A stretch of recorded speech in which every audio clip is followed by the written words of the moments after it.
New road to Roseville High School, where it is and how much time it could save you.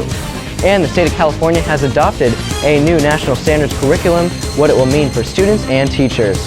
Also, Powder Puff football has overtaken Roseville High School once again. We'll have that story and more on TigerCast News on this Monday, October 3rd, 2011.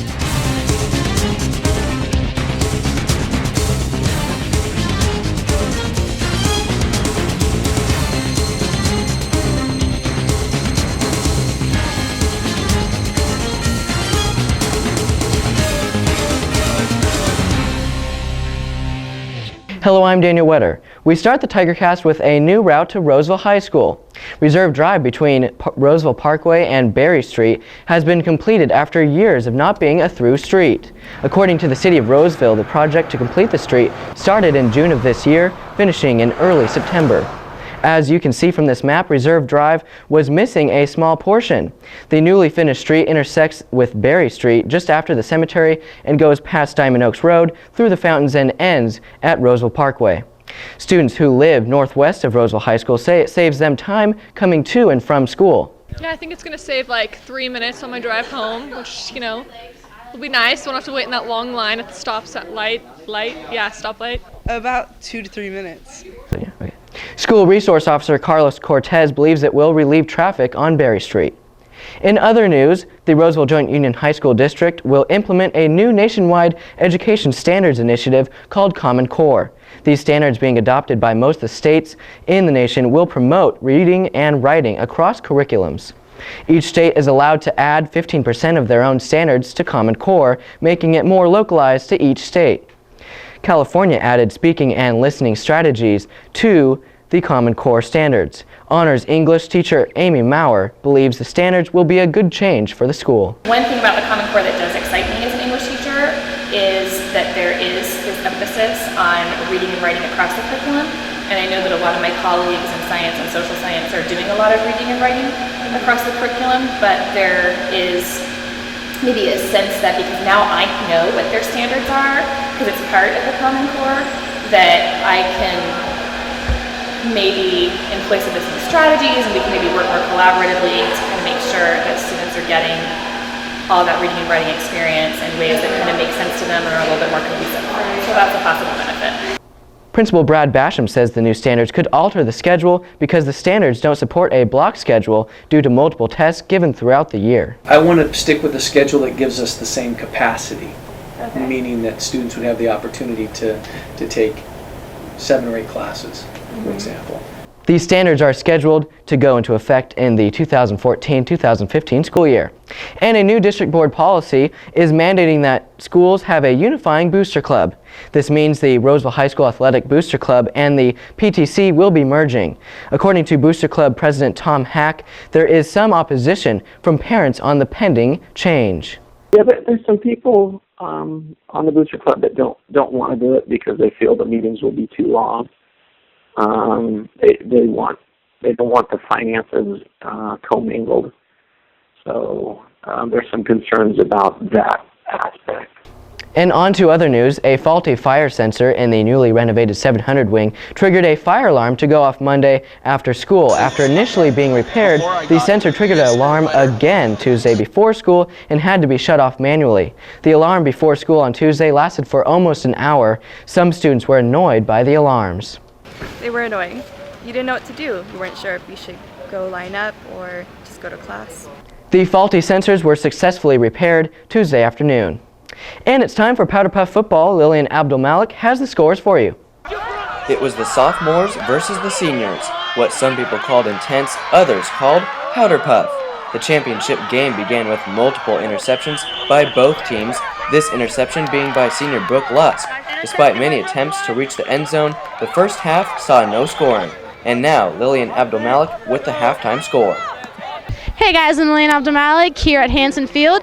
Tonight is Friday night and we're at the Powder Puff Championship game. Seniors versus sophomores. Score is tied 0-0 right now. Hopefully the teams can pick it up in the second half. They did in fact pick it up. Senior Lolly Fitzpatrick on fire in the second half, making lots of interceptions, including this one here. Although the seniors did not score on this attempt, they sure did the next time. Fitzpatrick, once again, making an interception and scoring the first touchdown of the game. The sophomores tried, but they just could not get past the seniors, even after making this approximate 70-yard drive.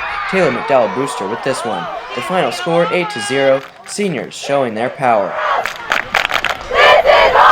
I feel awesome. Wood Creek High School hosted an informational military academy night for students interested in going to college at one of the nation's top military academies. Representatives from the Air Force, Army, Marines, Coast Guard, and the Navy were there to talk about the application process and which people are right for the military. Why do I want to serve my country? If you can sit down and you can answer those questions to yourself and go, okay, now I know I'm on the right path, let's continue, okay? Now, we're all looking for the same thing. I'm not going to sit here and tell what my school has or the other school. We all put out great graduates. We all put out leaders in the future leaders of all of our services, okay? And then they go on to being business leaders, leaders in government. You find them all throughout society. And a new chef is on campus. Chef Clive Berkman, who has traveled the world and authored books, is now teaching the ROP culinary class. Whatever I do, I want to be creative. If it's in the kitchen, if it's in the classroom, whatever the case may be. But the second one, which incorporates teaching, would be connecting.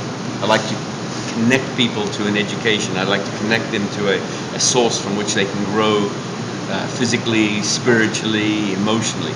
And so between the creativity and the connection, the classroom setting is perfect for what I enjoy to do. And now we have your TigerCast Tiger Highlights with Mark Reese and Jared Perry. How's it? I'm Mark Reese. And I'm Jared Perry. Let's get started with this week's Tiger Sportscast. First off, the varsity football team has a bye this week as they prepare to begin league play versus rival Wood Creek High School on Friday, October 7th. The game will be hosted at Wood Creek. On Friday, September 23rd, Roseville played the Pleasant Grove Eagles, who started the season highly ranked in multiple national polls and are top all-area rankings. By halftime, the score was 49-7 Eagles, and in the second half, however, the Tigers buckled down and were only outscored by 14-7. Highlights for the Tigers included a first-half rushing touchdown by running back Casey Lambert and the last-second touchdown pass from quarterback Zach Cunha to wide receiver Cody Lindner. Linebacker Gordon Labacani blocked a second-half punt, which was recovered by defensive tackle Joaquin Cristostomo. The final score was 63-14. On Friday, September 16th, 15th-ranked Roseville battled local foe Oakmont High School. Senior wide receiver Cody Linder had a spectacular sideline grab completed for a 25-yard gain. With 3:16 left in the first half, senior cornerback Dylan McBride picked off a Ryan Shields pass and returned it all the way to the 2-yard line. With 10 seconds left in the half, senior quarterback Zach Cunha unleashed a 40-yard rope to Lambert, who caught the ball after a deflection. Roseville took the lead 21-7 in the half. The rest of the second half was controlled by Roseville as they breezed to the third win of the season by a score of 49-22. In other news, varsity boys water polo team played at a Healy tournament over the weekend at Fairfield High School. The team was there for a 2-day tournament and won 2 games but came up on the losing end of 3 games. In other news, boys soccer has finally got a full 18-man team. But that still couldn't stop the rival Wood Creek Timberwolves, who capitalized on 2 first-half goals in the September 22nd contest. Roseville had opportunities to win this game, but just couldn't find the net, losing 3-0. Over the weekend of September 17th, the team showed their first signs of offensive improvements at their tournament at Cherry Island, scoring 11 goals in 4 games. You stay classy, Roseville High School. Until next time, stay thirsty, my friends. Thank you, guys. That concludes this edition of TigerCast News. Remember, you can always find us online at iTheTigerNews.com. Also, be sure to tune into our next TigerCast News on October 17th. I'm Daniel Wetter. Thank you for watching TigerCast News.